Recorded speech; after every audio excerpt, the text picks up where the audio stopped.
एक साल पहले हमने भारत जोड़ो यात्रा शुरू की।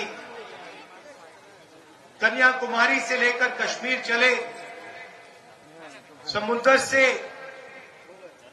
हिमालय तक चले और लाखों लोग हमारे साथ चले। हर प्रदेश के लोग आए और भारत जोड़ो यात्रा में से एक बहुत सुंदर नारा निकला। एक लाइन में वो कांग्रेस पार्टी की विचारधारा किसी को भी समझा देता है। नफरत के बाजार में मोहब्बत की दुकान खोलनी है। और मैं जानता हूं कि हमारे जो कार्यकर्ता हैं, हमारे जो नेता हैं, अपनी जिंदगी में, अपने काम में इस लाइन का पालन करते हैं। हमारी कोशिश होती है कि हम नफरत ना फैलाएं, हिंसा ना फैलाएं, मोहब्बत, भाईचारा फैलाएं। आप देखो, कांग्रेस पार्टी के किसी भी नेता का, कार्यकर्ता का चेहरा देखो, मुस्कुराता हुआ चेहरा दिखेगा। धक्का लग जाता है, गिर जाता है, चोट लग जाती है, टांग टूट जाती है, तब भी आपको बड़ी सी मुस्कान दिखाई दी। और बीजेपी का कार्यकर्ता होता है, उसको कुछ भी ना हो, वो ऐसे देखता है सबको घूर घूर के, खुश नहीं होता, मुस्कुराता नहीं। उनके आप नेता देख लो, मोदी जी की फोटो देख लो, अमित शाह जी की फोटो देख लो, मोहन भगवत जी की फोटो देख लो, इंटरनेट पे देखो, गूगल सर्च करके अगर एक मुस्कुराती हुई फोटो दिख जाए मुझे भेज देना, मैं ढूंढ रहा हूं उसे। गुस्से में रहते हैं। जब हमने ये यात्रा पूरी की, पता लगा कि हिंदुस्तान का डीएनए मोहब्बत का डीएनए है। ये नफरत, इसमें नफरत है ही नहीं, इस देश में नफरत है ही नहीं। तो एक सवाल उठा, ये जो बीजेपी के लोग नफरत फैला रहे हैं, हिंसा फैला रहे हैं, लोगों को लड़ा रहे हैं, इसका कारण क्या है? ये हो क्यों रहा है?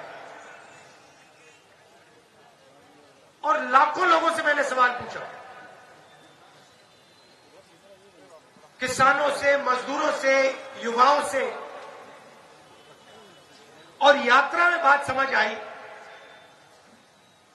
कि इस देश में गरीबों के खिलाफ, किसानों के खिलाफ, मजदूरों के खिलाफ, छोटे व्यापारियों के खिलाफ हर रोज अन्याय होता है।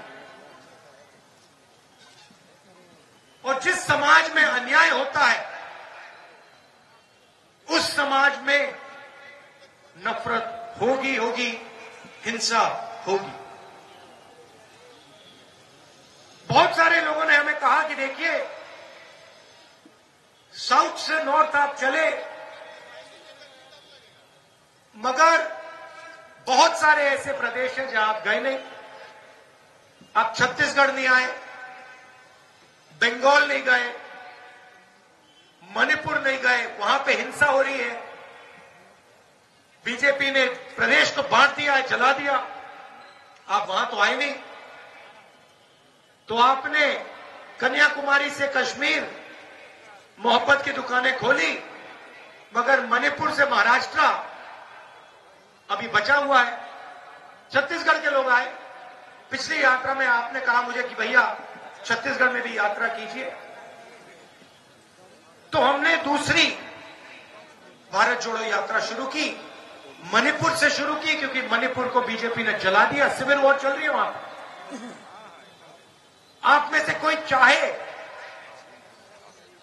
मणिपुर जाना चाहे, देखना चाहे, नहीं जा सकता। आग लगी हुई है, आज तक प्रधानमंत्री नहीं गए। तो मणिपुर से यात्रा शुरू हुई, नॉर्थ ईस्ट में से निकली, बंगाल गई, उड़ीसा, झारखंड, बिहार, अब छत्तीसगढ़। और पिछले कुछ दिनों से हम छत्तीसगढ़ से निकल रहे हैं, आदिवासी इलाके से निकल रहे हैं। रोज हम आपकी बात सुनते हैं 6-7 घंटे। आज सुबह हमने किसानों से बात की, कल आदिवासियों से बात की, यहां पे जो अदानी जी आपकी जमीन छीन रहे हैं, जिनकी जमीन ली जा रही है, उनसे बातचीत की। जो आपके दिल में डर है, कठिनाइयां हैं, वो हम सुनने आए। और शाम को 6-7 घंटे सुनने के बाद हम 15-20 मिनट जैसे आज भाषण कर रहे हैं, वैसे आपको भाषण करके अपनी बात रखें।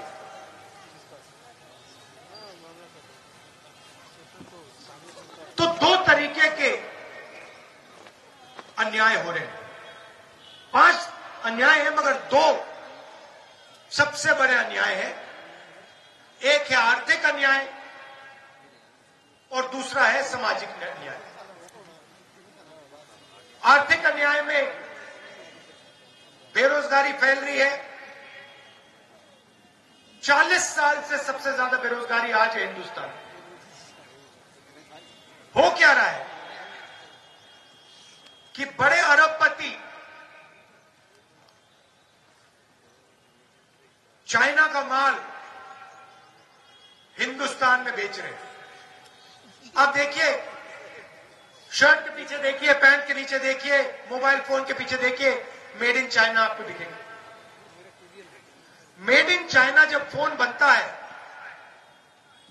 उसमें से हिंदुस्तान के युवा को रोजगार मिलता है क्या? नहीं मिलता।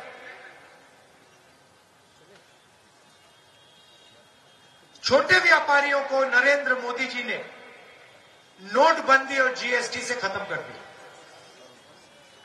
रोजगार छोटे व्यापारी, स्मॉल और मीडियम बिजनेस वाले लोग देते हैं, जो छोटे कारखाने चलाते हैं, छोटी मैन्युफैक्चरिंग करते हैं, हैंडलूम का काम करते हैं, ये लोग रोजगार देते हैं।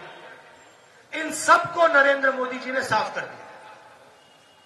2 हथियार का प्रयोग किया, जीएसटी और नोटबंदी।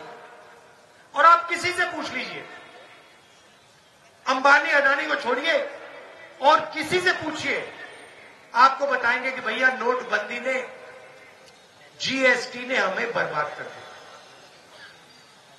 महंगाई तो बढ़ती जा रही है, वो आप सबको दिख रहा है। किसानों को जो मिलना चाहिए वो नहीं मिल रहा है। आज किसान दिल्ली की ओर चले जा रहे हैं, पैदल जा रहे हैं, उनको रोका जा रहा है, उन पे टीयर गैस चलाई जा रही है, उनको जेल में भरा जा रहा है। और वो क्या कह रहे हैं? सिर्फ ये कह रहे हैं कि हमारी मेहनत का फल हमें मिलना चाहिए। स्वामीनाथन जी को बीजेपी की सरकार ने भारत रत्न दिया, मगर जिस चीज के लिए स्वामीनाथन जी ने अपनी जिंदगी दी, हिंदुस्तान के किसानों के लिए जो उन्होंने मेहनत की, जो स्वामीनाथन जी ने कहा, उसको करने के लिए तैयार नहीं है। इसका क्या मतलब है? स्वामीनाथन जी ने अपनी रिपोर्ट में साफ कहा है कि किसानों को लीगल राइट एमएसपी की मिलनी चाहिए। वो बीजेपी की सरकार नहीं कर रही। तो मैं आपको यहां जो खारगे जी ने कहा उसको दोहराना चाहता हूं कि इंडिया की सरकार आएगी तो हम एमएसपी की गारंटी हिंदुस्तान के किसानों को देंगे। जो स्वामीनाथन रिपोर्ट में लिखा है वो हम पूरा करके आपको दे देंगे। और ये हमारी शुरुआत है। हमारा मैनिफेस्टो बन रहा है, उसमें हमारा डिस्कशन चल रहा है। ये हमने आपको सिर्फ पहली बात बोली है, इसके आगे भी हम अपने मैनिफेस्टो में किसानों के लिए, मजदूरों के लिए काम करने जा रहे हैं। दूसरी बात सामाजिक न्याय की। मैं आपसे अगर सवाल पूछूं, इस देश में कितने पिछड़े लोग हैं, आप बता सकते हो? कोई मुझे बता सकता है कि पिछड़ों की इस देश में कितनी आबादी है? बताइए। 50%। मतलब हिंदुस्तान में 2 व्यक्तियों में से एक पिछड़े वर्ग का है। बहुत गहरी बात बोली है मैंने। आधी आबादी पिछड़े वर्ग की है। दलित कितने? कितने? 15%। आदिवासी कितने? 8%।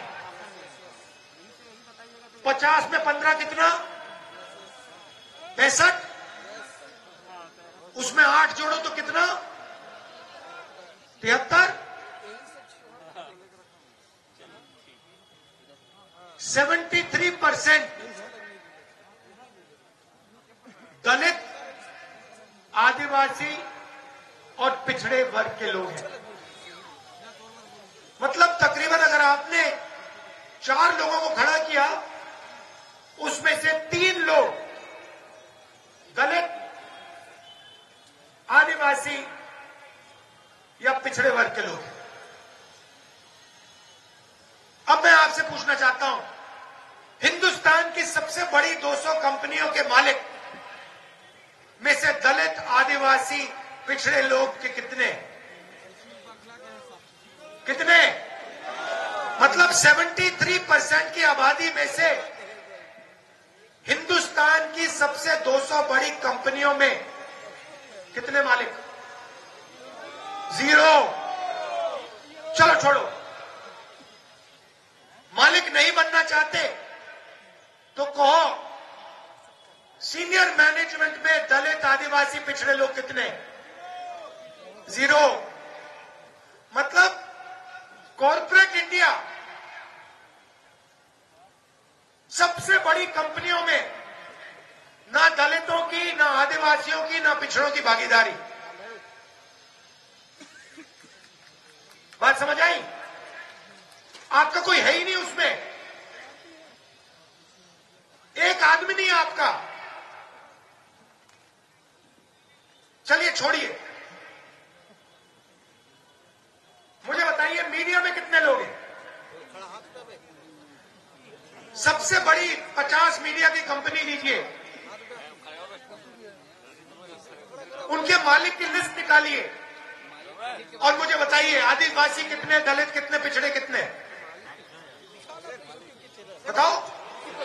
0। एक भी नहीं। अब उनके बड़े बड़े पत्रकारों की लिस्ट निकालिए, उनकी मैनेजमेंट टीम की लिस्ट निकालिए, उसमें दलित, आदिवासी, पिछड़े कितने? 0। हाई कोर्ट के जजेस की लिस्ट निकालिए, उसमें दलित, आदिवासी कितने? बताओ। मैं बताता हूं, मेरे पास है 650 हाई कोर्ट जजेस में से 10 आदिवासी, 23 एससी, मतलब 33 650 में से। चलिए छोड़िए, कोर्ट छोड़ दीजिए, मीडिया छोड़ दीजिए, कॉर्पोरेट इंडिया छोड़ दीजिए, मुझे बताइए प्राइवेट अस्पतालों के मालिक कितने? 0। चलो वो भी छोड़ दीजिए, मुझे बताइए प्राइवेट कॉलेजेस और यूनिवर्सिटी बड़ी बड़ी जो है मणिपाल जैसी, इसके मालिकों में से ओबीसी, दलित, ट्राइबल कितने? 0। चलो ये भी छोड़ दो, कहो नहीं ये नहीं चाहिए, हम देश के 73% हैं, हमें नहीं चाहिए। ठीक है, हिंदुस्तान के बजट को 90 अफसर बांटते हैं, आईएएस अफसर हैं,